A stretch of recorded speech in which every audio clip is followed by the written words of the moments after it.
Tonight, we'll look at my second favorite Christmas movie of all time. It's got everything. Carolers, cute children, heroin, decorations, dead hookers, presents, and Gary Busey getting the ever-loving shit kicked out of him. Yeah. Here's your damn Rant show, folks.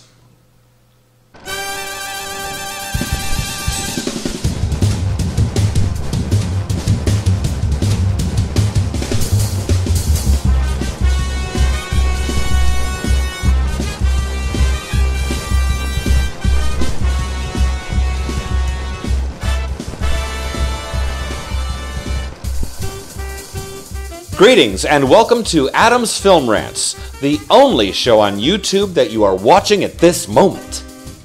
I'm your host, E. Adam Thomas, and tonight we'll be looking at one of the last films Mel Gibson ever made before he started going bug-fuck nuts.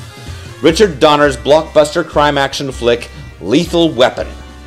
Gibson stars as Martin Riggs, a cop on the edge struggling with grief after the death of his wife, who is unceremoniously thrust into partnership with Detective Murtaugh, played beautifully by Danny Glover, who I got the chance actually to interview last year at Phoenix Comic-Con. He was a really cool guy.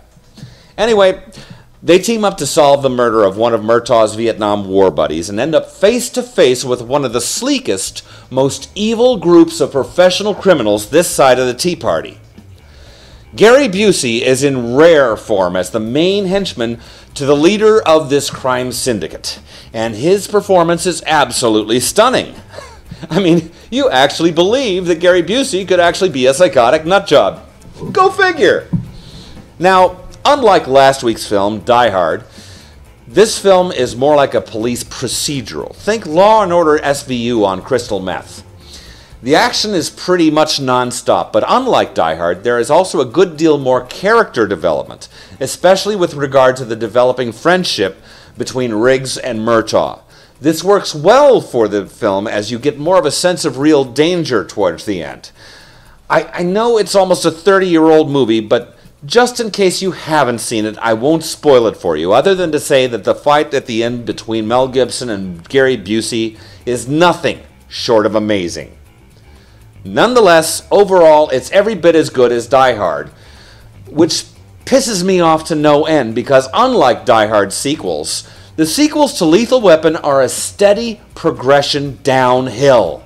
If you watch all 4 movies in a marathon, by the time you get to Lethal Weapon 4, you start to wonder why the fuck you ever wanted to watch any of them. You also start getting to the uncontrollable urge to garrote Joe Pesci. I think that's actually the best fucking thing about Lethal Weapon 1.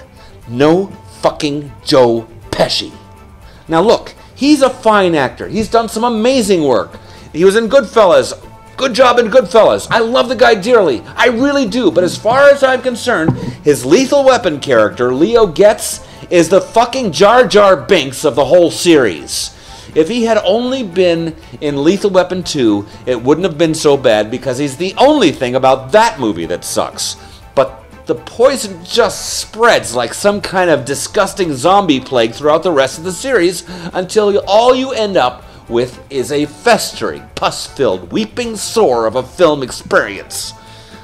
My point here is that, by and large, if you want to destroy the reputation and memory of a really awesome film, you either make a whole shitload of really terrible sequels, or you go insane and start hating on Jewish people. Lethal Weapon ended up with both strikes against it. Nobody wants to watch this film anymore because Mel Gibson has become such a giant fucking racist douchebag. Now, I suppose it's possible he was always a racist douche, and he's just managed to keep it under wraps until recently for the first 30 years of his career, but he certainly hasn't made any new fans recently.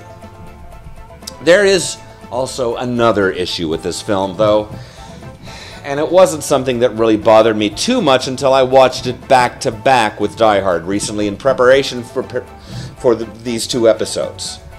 For the most part, Lethal Weapon cinematography is downright cheap and lazy in comparison to Die Hard and other films of the time. It really almost seems at times like it was shot more as a pilot for a weekly TV series on CBS than for a major theatrical release. If it hadn't been for the brief nudity and the swearing, I'd almost believe that it was supposed to be on TV. Yet now you may think I'm being unfair on this, and you may be right. Frankly, I don't give a fuck. I'm still saying that this is a really good, enjoyable film, and that's what matters. The real shame is just that you can't make a movie like this anymore without shitloads of unnecessary CGI crap, or else the general public will think it's an indie film and wonder where the fuck Janine Garofalo is. Anyway, on to the rantometer for Lethal Weapon. For artistic, I give it a 3. Mostly for the writing, the stunts, and the character development. Coolness gets a 4 because it really is an awesome thrill ride. Originality, well, it gets a 3 because even though it is still your basic cop action film, there's a few new twists on the genre that did make it feel more fresh. Suckitude, unfortunately, gets a 1. Just because I honestly think it could have been shot better with a little bit more style. That still gives Lethal Weapon a decent score of 9.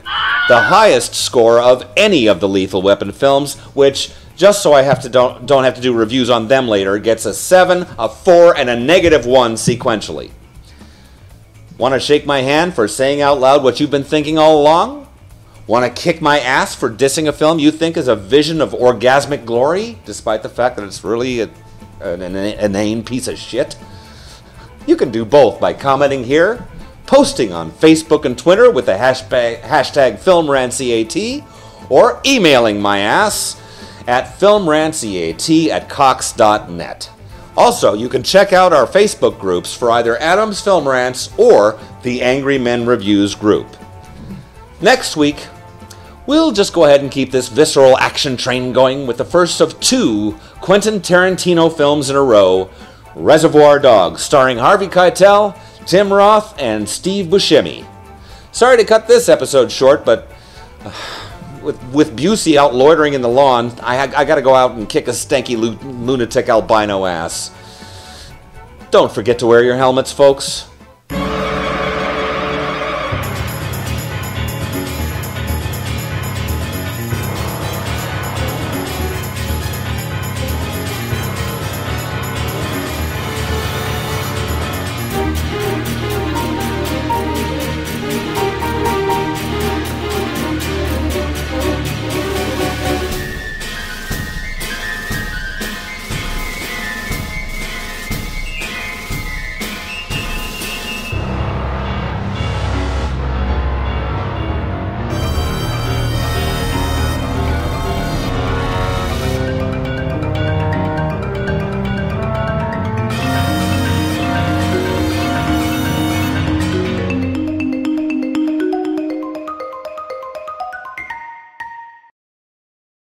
Angry Men Reviews.